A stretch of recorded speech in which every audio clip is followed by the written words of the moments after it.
Welcome to Barcelona, a place to answer the key question of the season. Do we have a real battle for you this year? Yesterday, Lando Norris made it 4 different teams on pole in 4 races and provided your answer. This is Formula One in 2024, where it is game on, week in, week out. It is round 10 of the season, and we are racing at the Circuit of Barcelona, Catalonia, once again in Formula One. It runs to 4.6 miles, 4.6 kilometers, 2.8 miles, 14 turns, and 29 meters of elevation for the drivers to negotiate. There is a DRS point for them to use down the main straight, and it is the key overtaking opportunity in to turn number 1. It's the C3, the C2, and the C1 tyre for those in the field. There is rain in the air, but we expect to be starting on those dry compounds. The majority of the field's going to be on that red-walled soft tyre as we take you to pictures of the circuit. And ahead of it, the starting grid. We go from the back row where Alex Albon will have a pit lane start for changing components. Logan Sargent has a penalty of 3 places after impeding Lance Stroll. He was due to be at the back anyway. Then it's Daniel Ricciardo next to Yuki Tsunoda. They're 18th and 17th with new parts on the car that they don't quite know how to get the best out of. Then it's Kevin Magnussen. He's next to Zhou Guanyu, both drivers fighting for their future in Formula One. Lance Stroll was impeded but got through. He's 14th on the grid next to Nico Hülkenberg. He's never got on brilliantly with this circuit and missed out on Q3. Valtteri Bottas is a former pole sitter here. He starts from 12th. Sergio Perez has a 3-place penalty for dragging debris over the circuit back in Canada when he should have parked up according to the regulations. Home favourite Fernando Alonso is promoted to the top 10 along with Oscar Piastri, who found himself in the gravel trap. Esteban Ocon is behind Pierre Gasly. They are 8th and 7th on the grid. Then it's an all-Ferrari row with home favourite Carlos Sainz, the lead Spaniard, in the field. He's next to Charles Leclerc, the lead Ferrari driver for the 6th Grand Prix in a row.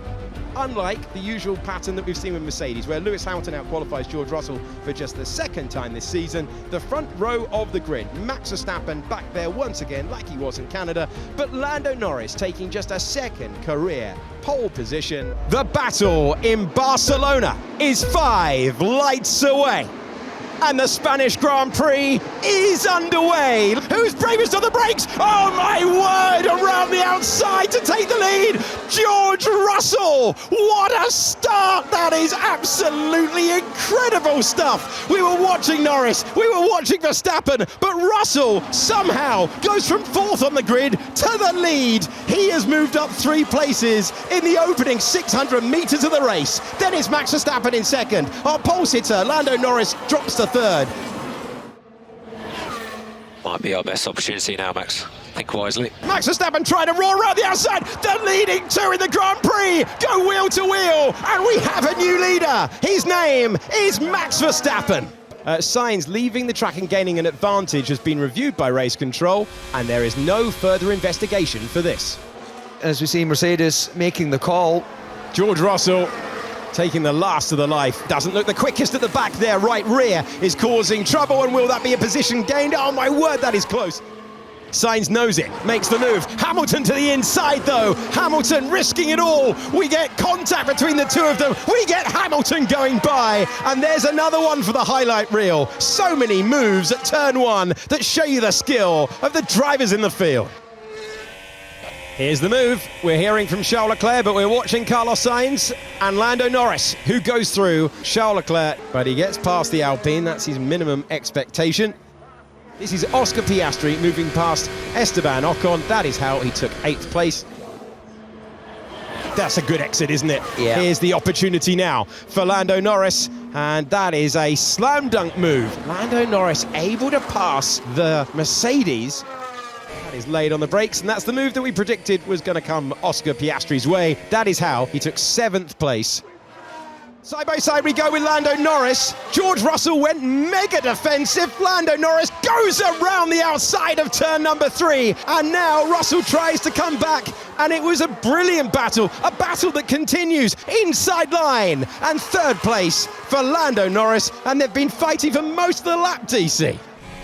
That's a pass for Sergio Perez, who gets past Esteban Ocon. Oh, Oh, Lewis Hamilton once again finds his way alongside and past. This time it's his teammate at the first turn, and it's a place on the podium for the 7-time world champion. DRS coming from a long way away, but with a big overspeed. George defends the inside, and Lewis goes, you know what? I believe in this tyre. I've got the confidence. I know you're on the back foot. The Ferrari swapping the cars round, and that's Charles Leclerc back to where he started the Grand Prix. Oh my word, gather it together. Alexander Albon, he can't do it, and he is in the gravel trap.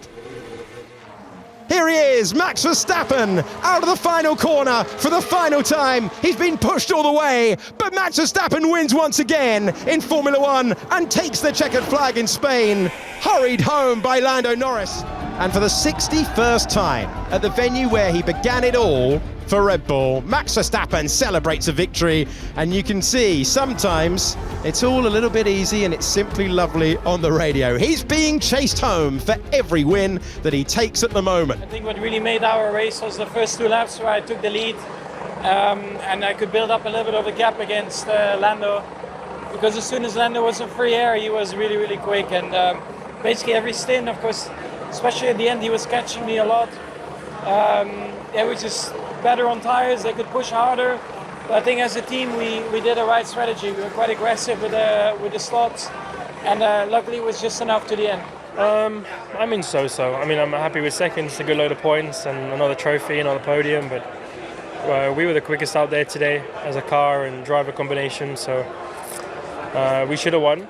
The team deserved the win. I just lost out a little bit in the 2 meters. I lost out in the beginning of the race. After a bad start, to recover and get back into P3 is really great job. Really happy with particularly my second and last stint were very strong. And I think the first one I was just recovering from such a bad start, so that was a little bit more tricky.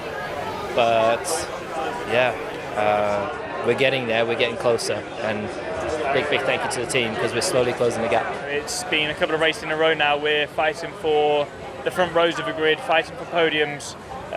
Really exciting to see the progress we've made, and I feel like we can really build from this now. Yeah, well, not happy. Unfortunately, we came just 1 lap short of P4, which was a bit of a shame, but yeah, that's the best we could do today. I think the strategy we did well to offset ourselves a bit with the people around. And yeah, shame we lost a bit of time between the cars at the beginning, but it's like this.